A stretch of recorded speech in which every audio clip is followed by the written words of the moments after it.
is Robert from 50 Years of Chess. Hope you're all well. I've got another game for you. My opponent this time is one Mr. Alistair Gilbert. Good friend of mine. Known him a long time. Played for Grandin Chess Club together, and we played each other several times. Alistair and I, we saw each other last weekend when we were at the Grendel get-together for an anniversary of chess. The club being formed had been together for so many years. I really like Alistair. He's a great guy. We always got on all right. Now, his rating at the time we played in 1999 was in the Bristol Open, and his rating was about 1840, and I was 1750. Now, Alistair was born in 62, and I was born in 1953, so he's about 9 years younger than me. And that's all I've got to say, really. So let's begin the game. I was white, and I played e4. Alistair played e6, d4, d5, which is the French defence. So I played knight d2, which is the Tarrasch version of the opening for white. He played knight f6, d7, knight d7, queen g4. So nowadays I don't do this. I don't play this. I don't believe in it anymore. But I saw Mikhail Tal had played this in a game, and I liked it. It looks very good. It makes it difficult for black, but it wasn't a problem for Alistair because he just carried on as normal, playing with c5. So I played knight c6, knight f3. That's all right, no problem. He played pawn takes pawn, which surprised me. I was expecting him to come out with queen b6 first of all, so as to put a bit more pressure on that d pawn instead of releasing the pressure so soon.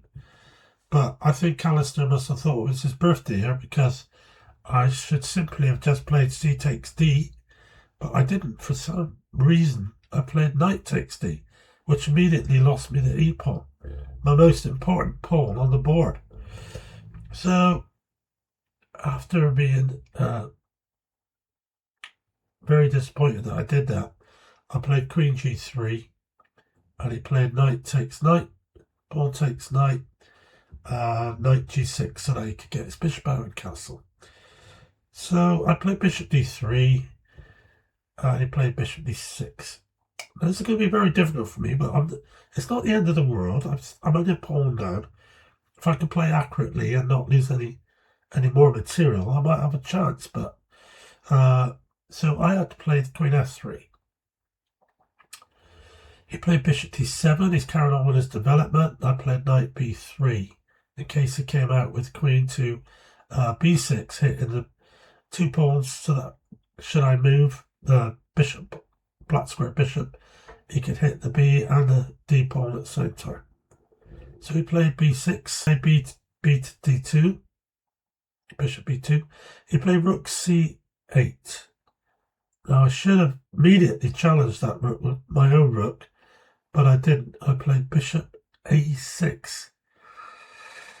I don't know why I did it back then. Why did I do that back then? It didn't do me any good. He just played bishop f7. So I played g3. Now this was simply to stop the knight and the bishop from getting too powerful on the f4 square at some stage in the future. I was thinking ahead, so Alistair played queen f6. Obviously, he's looking for a queen swap, and he doesn't mind if the pawns are doubled on the f-file, so they can just push the e5 pawn on. So that would give him a central pass pawn. So I played queen h5 to get out of the way of having to swap, but he's insisting we swap by coming with queen to f5, which has made it better for him now. So anyway, I swapped, and I was able to swap probably in a more favourable way by him doubling his pawns on the f-file, as it would have been before. but not with the G pawn, instead with the E pawn. So then I castled, and he played f6. It's a very confident play from Alistair here.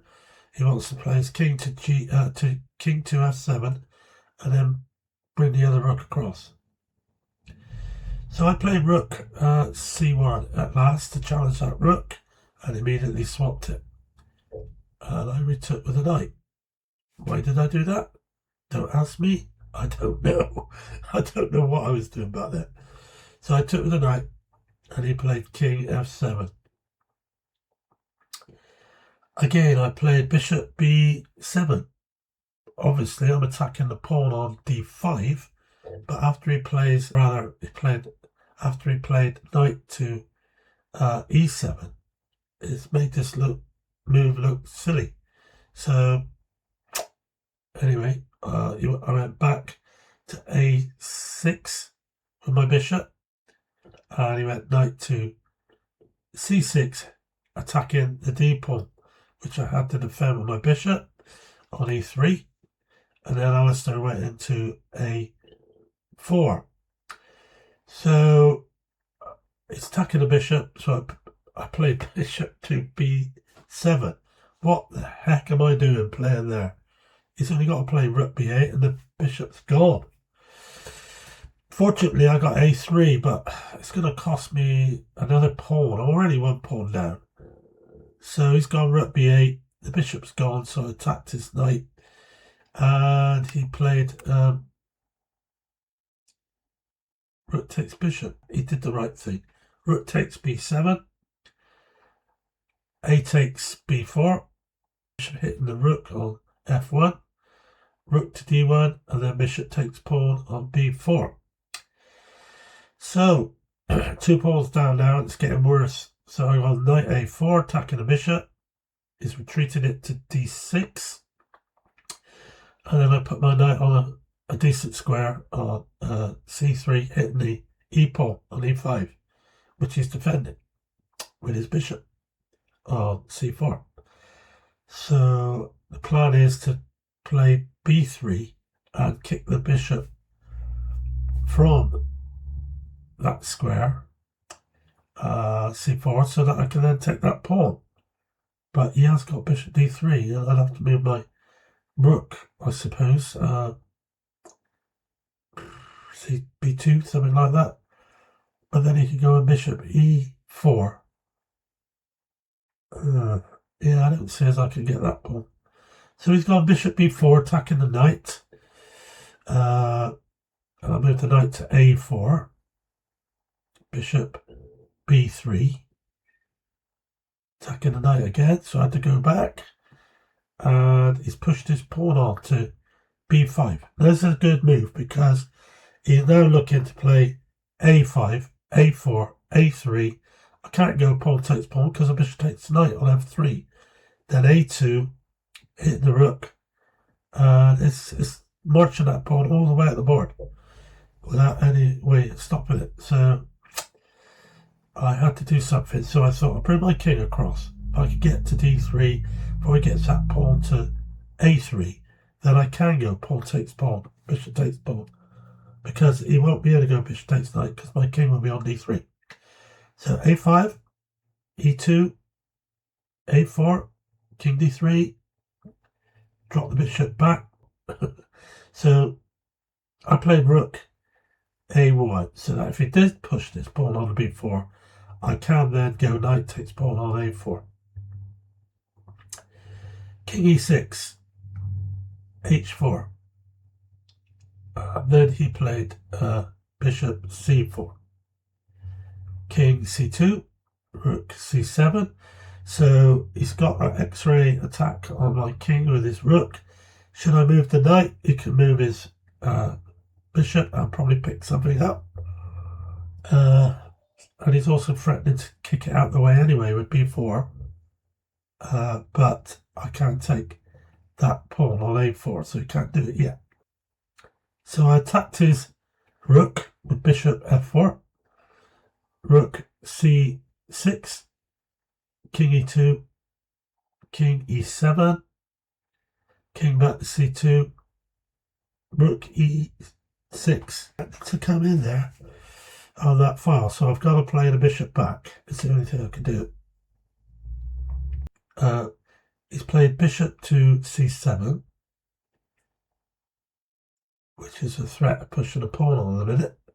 After he's played b5, pawn takes, and then he's threatening all sorts of things, but I don't know. Takes pawn. I played knight takes. I sacked the knight to get the 2 pawns, to give me some sort of fighting chance. I have got a passed pawn, but I don't think I'm going to be able to do anything with it.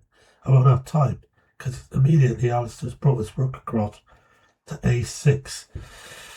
That really ruined everything I wanted to do. I don't really want to swap, but if I got a bishop against 2 bishops and all the pawns were off, then it would be drawn. So there is a chance, just a small chance. So I played rook to b4, but I should have swapped rooks.